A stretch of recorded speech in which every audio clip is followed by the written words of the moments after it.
The bus rolled down the fog-covered highway, its headlights slicing through the mist like blades of memory. I stared out the window, the monotonous hum of the engine a dull drone in my ears. Then I saw it, an old, weather-beaten sign emerging from the haze. "Welcome to..." And then, nothing. The name of the town had been completely scratched off as if time itself had erased it. I blinked, a wave of confusion washing over me. This wasn't my stop. I glanced at the driver, but he just sat there, silent, his eyes fixed on the road. He gave a slight, almost imperceptible nod toward the empty town that waited ahead, its dark buildings like sleeping giants. The bus hissed to a stop, and the doors swung open, inviting me into the silence. The only sound was the soft slap of my shoes on the wet, glistening pavement. A heavy mist clung to everything, muffling the world. I walked aimlessly, searching for any sign of life, a light, anything. And then I saw it, a small coffee shop, its lights flickering weakly against the gloom. The sign outside was half broken, its neon tubes sputtering. Co-F-E, it read, the missing letters leaving a dark, empty space. I pushed the door open, a small bell chiming mournfully. Inside, the air was thick with the smell of burnt coffee beans and old, damp wood. Behind the counter stood a waitress, pale and still, her movements slow and deliberate as she wiped down the counter with a rag. She looked up, but not directly at me, her gaze unfocused. She asked, her voice a soft whisper that barely disturbed the silence. "Just passing through," I replied, my own voice sounding too loud in the quiet room. I sat down at the counter, the worn vinyl of the stool cool against my skin. "What's this town called?" Her eyes, when they finally met mine, were empty, like windows to a vacant room. "No one remembers anymore," she whispered, her voice barely audible. Without another word, she poured a cup of black coffee, the liquid steaming in the cold air, and slid it in front of me before walking away to the back of the shop, disappearing into the shadows. I left the coffee untouched and stepped back out into the fog. The cold seemed to seep into my bones. On the street corner, an old newspaper press stood sentinel, its windows caked with years of dust and grime. Through the dirt, I could just make out a headline on a yellowed paper, frozen in time. "Mayor announces."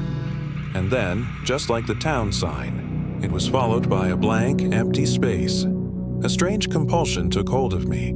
I reached for the paper, but the moment my fingers touched it, it crumbled into 1,000 tiny pieces, like dry autumn leaves disintegrating in my hand. It was as if the very memory of the words had turned to dust. Across the street, a rusted iron gate stood slightly ajar, revealing an empty, overgrown garden. It was filled with withered roses, their blackened petals clinging desperately to thorny stems. They looked as if they'd been dying for decades. In the center of the garden, a lone swing creaked back and forth in the cold, still air, moving on its own as if pushed by an unseen hand. A sudden chill ran down my spine, and at that moment, the wind whispered through the dead leaves on the ground. It sounded like it was whispering my name. I turned sharply, my heart beginning to pound in my chest, only a small, dilapidated store with an open sign swaying slowly in the doorway, though no one seemed to be inside. Drawn by a morbid curiosity, I stepped into the store. Shelves lined the walls, filled with goods that had no labels. Rows and rows of cans with no names, boxes with no markings, bottles filled with clear liquid, completely anonymous. It was a store full of forgotten things. I held it up to the flickering light. It was filled with nothing but air. "You shouldn't open what's been forgotten." The voice came from right behind me, deep and raspy. I spun around, my heart leaping into my throat. An old man was standing there behind the counter, where there had been no one just a moment before. I froze, caught in his gaze. His eyes were cloudy, milky white, and they seemed to stare right through me, into me. It felt like he was looking at something I couldn't see myself. How long have you been here?" The man's lips stretched into a slow, unsettling smile. crinkling the corners of his ancient eyes. "Long enough," he said, his voice a dry rustle. "Long enough to forget why I stayed." He didn't say another word, just continued to stare with that hollow, knowing look. I backed away slowly and hurried out of the store. The man's smile burned into my mind. Outside, the fog seemed thicker, and now there were people on the streets. They walked slowly, aimlessly, their faces blank and expressionless. They spoke in hollow murmurs, their words drifting on the air like fragments of nonsensical dreams. A woman at a fruit stand beckoned to me. She held out an apple, its skin a perfect, unblemished red. "Try this," she said, her voice as flat as her expression. The fruit looked too perfect, like a wax replica, untouched by time or decay. Hesitantly, I took it. It felt real enough. I took a bite, my teeth sinking into the crisp flesh.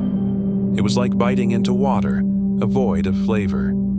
I looked at the woman, confused, but she just smiled a faint, sad smile.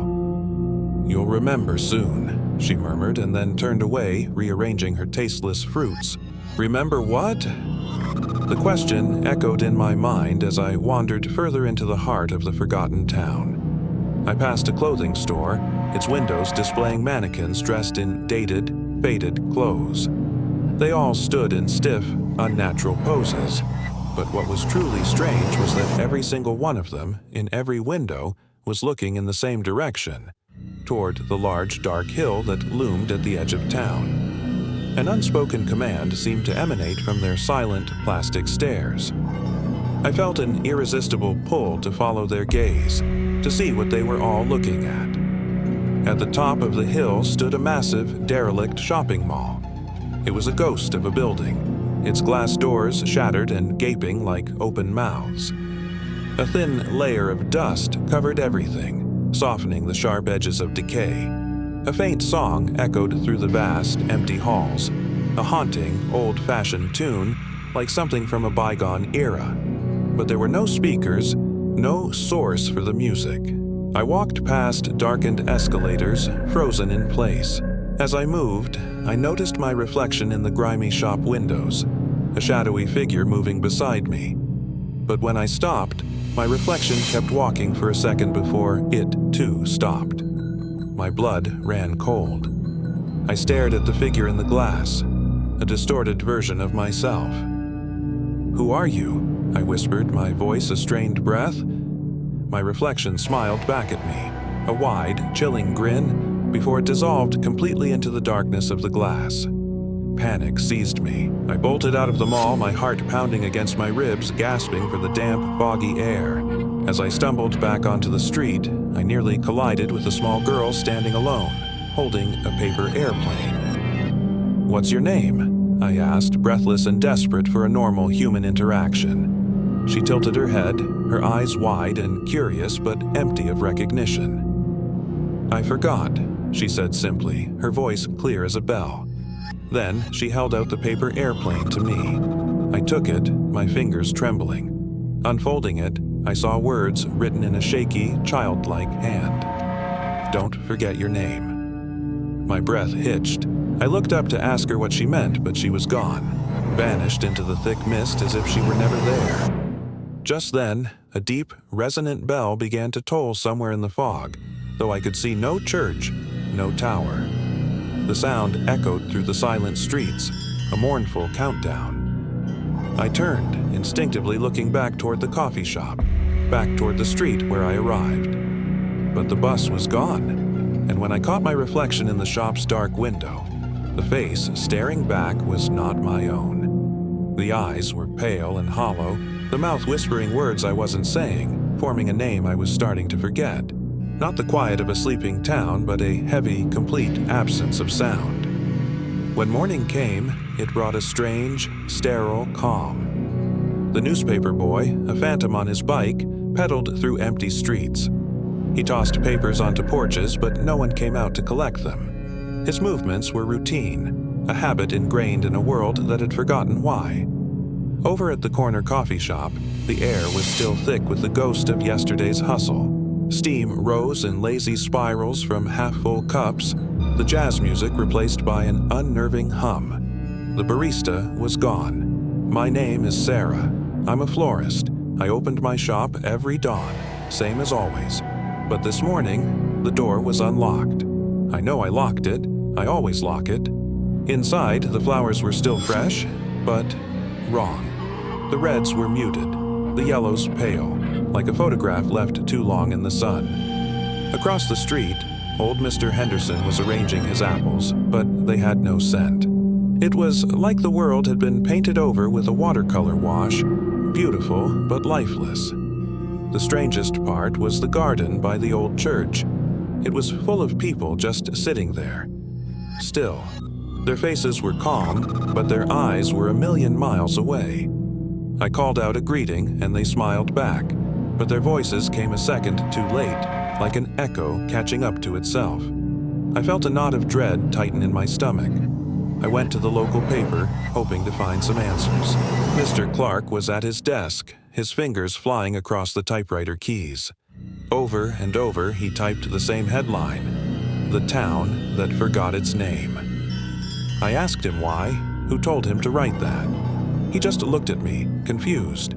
His hands kept moving, a will of their own. Back in the coffee shop, the radio crackled to life, whispering a weather report for a place I'd never heard of. A city that didn't exist on any map. The mall lights across the square began to blink. Open. Signs glowed against the dark glass, but there were no customers, no cars in the lot. The mannequin in the clothing store window, the one wearing the blue dress, had turned its head. It was now facing the door. The security footage, when someone finally checked it, showed it move at exactly 3:03 a.m. By noon, the strangeness had started to curdle into something worse. Mr. Henderson at the fruit stand held up an apple, his face a mask of confusion. "What is this?" he asked me, his voice trembling. The air grew thick, heavy, like we were all moving underwater. I ran to the park, desperate to find my friend Lucy, to find anyone who felt this too. But the swings were moving on their own, a slow, rhythmic arc against the sky, even though the air was dead still. I could hear faint echoes of children's laughter, but the playground was empty. I found Lucy on a bench, staring at the empty swings, her eyes wide with a terror I recognized. She was whispering, over and over. "It's like they erased us," she said, her voice barely a breath. When I asked her who could do this, she just pointed a trembling finger toward the dark line of the forest beyond the hills. As dusk fell, the power flickered. The neon sign above the cafe sputtered, the letters rearranging themselves to read, "Welcome back." But no one had left. We were all still here, trapped in this fading dream. Then, the clock tower in the center of town stopped. 6:06. Its long, broken shadows stretched across the square like grasping fingers. That's when we started forgetting. Small things at first. Names, streets, the face of a loved one. I glanced in the clothing shop window at my own reflection in the dark glass.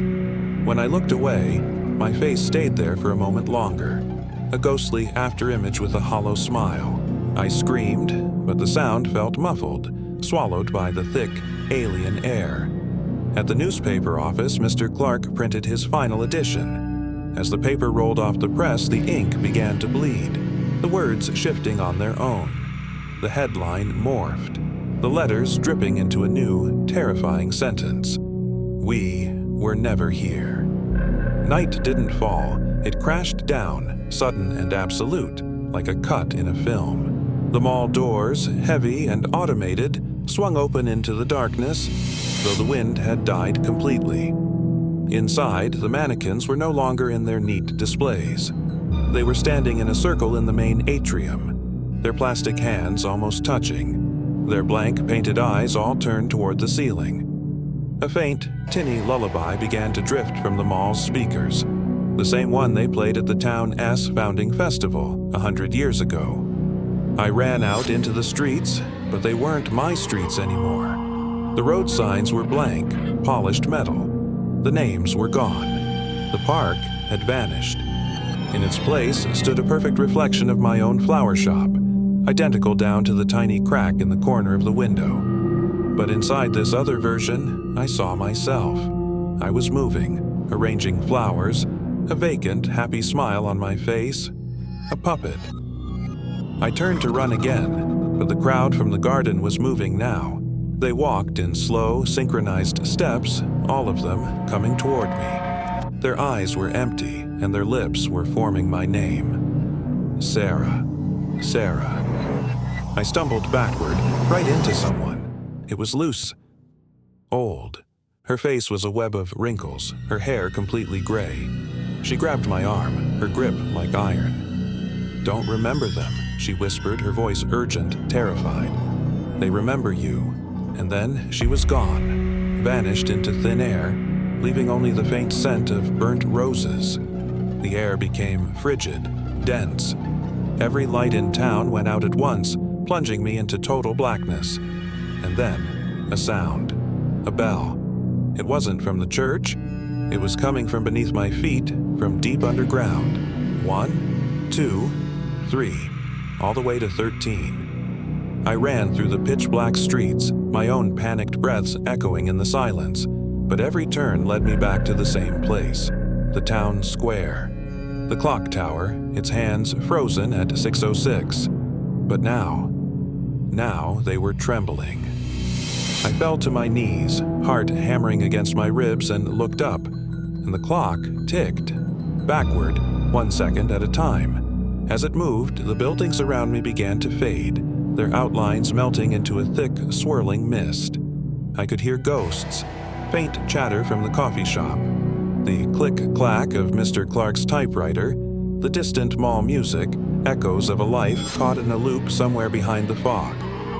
In the reflection of the clock's glass face, I saw my town again. The shops, the streets, all of it.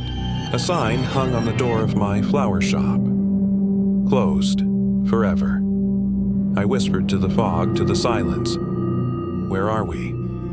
A voice answered. It wasn't mine. It came from everywhere at once, a gentle, rustling sound like wind through leaves. "You never left." The clock froze again. A single sheet of newspaper fluttered past my feet, landing face up. The headline was complete now. "The town that forgot its name, found again, but empty." The town seemed to breathe then. A single, collective sigh. The lights flickered on one last time, and then everything stopped. If this story sent a chill down your spine, don't forget to hit that like button and subscribe for more tales from the shadows. The sky was a sickly, permanent gray as I wandered the silent town. It was home, or it looked like it.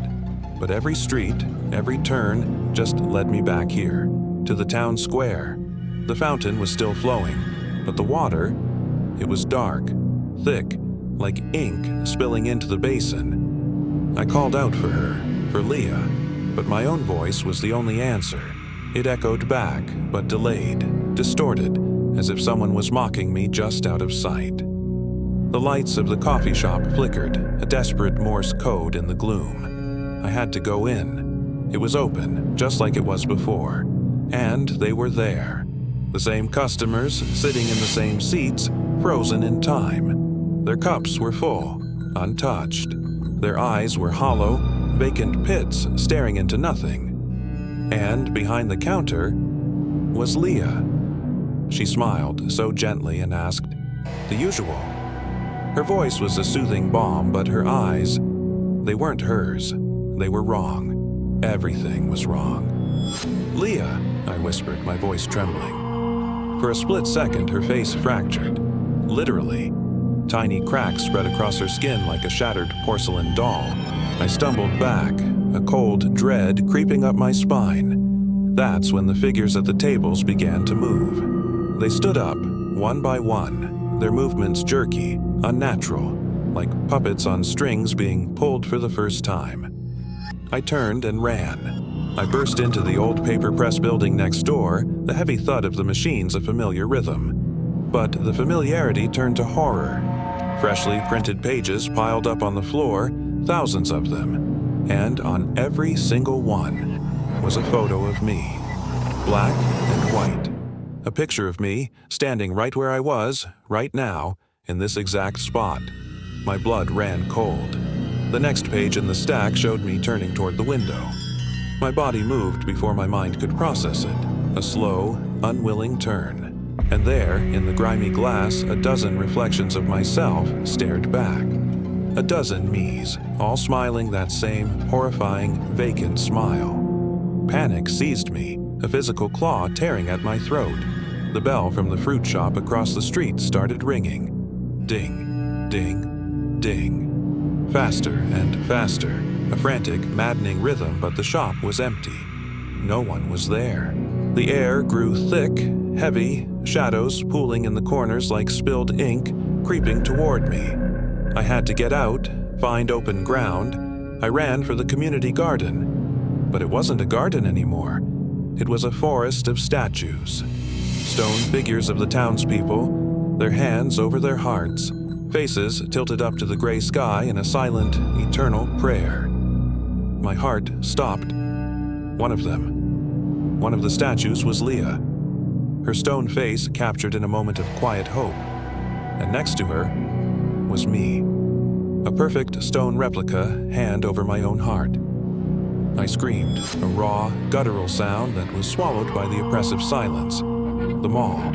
The big, modern mall on the edge of town. That was my only hope.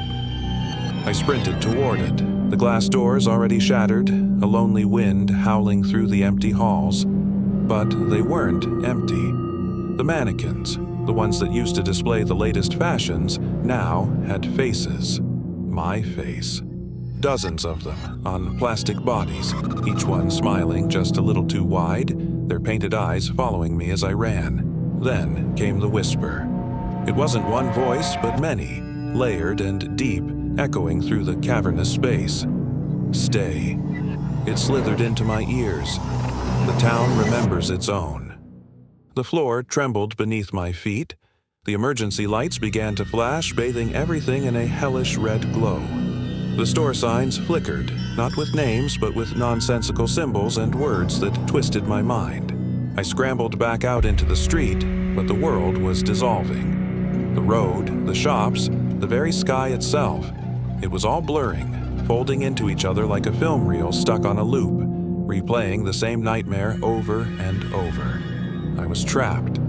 I stopped, gasping for breath, my lungs burning. And that's when I saw him. A small child, standing alone in the middle of the street, holding a tattered, torn map. He didn't seem scared. He just looked at me with old, knowing eyes and pointed to a blank space on the weathered paper. His voice was soft, a mere rustle of leaves. That's where your name used to be. Before I could even form a question, he faded, dissolving like smoke in the wind. At that exact moment, the deafening noise of the paper press ground to a halt. The frantic ringing of the bells stopped. A profound silence fell, and then the entire town seemed to exhale, a long, low, mournful moan that vibrated through the ground. I fell to my knees, the last of my strength gone. The cold, hard truth finally crashed over me. This wasn't a town that forgot its name. It was a town that forgot its people, and I was one of them. Forgotten, trapped in the memory of a place that no longer knew I existed. How do you escape a place that doesn't remember you're even there? Thank you for joining me on this journey into the forgotten town. If you enjoyed this story, please hit that like button, subscribe, and ring the bell so you don't miss our next descent into the unknown. Let me know in the comments what you think happened to Ryan. Until next time, stay curious. The town was utterly silent, as if sound itself had fled. Ryan stood beneath the clock tower, its hands still frozen at 11:59, the same second they had been since he arrived. The wind no longer moved. The air felt heavy, thick, like trying to breathe through a pane of glass. He whispered her name, Leah. And this time, something answered. A soft, trembling breeze carrying the ghost of her laughter. He followed the sound, a phantom thread pulling him through the twisting, identical streets. It led him to the town garden, once manicured, now wild and overgrown. The entire place was pulsing with a faint, ethereal light. As he stepped onto the grass, every flower, every vine seemed to turn toward him, alive and watching. And there, in the very center, stood Leah, or something that looked like her. She wore the same red coat from the day they arrived, a single splash of color in this monochrome world. But her shadow was wrong. It stretched toward him, long and reaching, defying the non-existent sun. "We can go home," she said, her voice a soft, gentle promise. He wanted to believe her, wanted it more than anything. He took a step forward, and the world around him flickered. The lights in the distant coffee shop flashed on and off. The mannequins in the shop windows twitched with a semblance of life. Scraps of paper swirled up from the cobblestones, fluttering like a swarm of white moths. The illusion of this quiet town was breaking apart at the seams. "This place, it keeps us," she whispered, and her voice was no longer just her own. It was layered with echoes of others, hundreds of them, a chorus of trapped souls hidden just beneath her tone. "It remembers love. It remembers loss." Her words hung in the still air, heavy with a terrible truth. A wave of panic finally washed over Ryan. "We have to leave, Leah, now!" he shouted, grabbing her shoulders. But as his hands made contact, the ground beneath them split open. The cobblestones gave way to reveal a chasm of still, black water. And in its mirror-like surface, reflections swam. Not of the sky, but of faces. Countless faces of people the town had claimed, their eyes wide with silent horror. He saw Leah's reflection looking up at him, but her expression was different. She was smiling, a sad, resigned smile, and her lips formed the words, "You stayed too long." And then, for the first time since he'd arrived, the clock struck 12. The sound was not a chime, but a scream, a deafening, gut-wrenching shriek of tearing metal and shattering glass that ripped through the silence. The lights of every building flared, a blinding supernova of white, and then plunged the world into absolute darkness. Ryan ran. Blind in the pitch black, he stumbled through the streets, the echoes of countless footsteps chasing close behind. He didn't know where he was going, only that he had to get away. A single light cut through the gloom ahead. The coffee shop. It was the only place still lit, a beacon in the oppressive dark. He burst through the door, gasping for air, and what he saw made him freeze. Inside, time was looping. At every table sat a different version of him and Leah. Them on their first day, laughing over a map. Them arguing quietly, their faces strained. Them holding hands, their expressions hopeful. Every moment they had lived in this town was playing out simultaneously, an endless, repeating cycle. They were all there, drinking from cups that never emptied, laughing a laugh that never ended. He fell to his knees, the devastating realization crashing down on him. They had never left. They had just become part of the memory. Leah walked toward him from across the room, moving with an unnatural grace. Her eyes glowed with a faint golden light. She knelt down beside him, her voice a soft, final whisper. "The town doesn't forget, Ryan. It preserves." She reached out and touched his face. As her cool fingers made contact, his skin began to fade, turning translucent like old film. His heartbeat slowed, thumping like a distant drum, until it was barely there at all. The last sound he heard was the soft, melodic chime of the coffee shop bell as the door opened and closed, over and over, repeating for all eternity. High above, the clock tower's hand moved one final second, backward. Then, silence returned.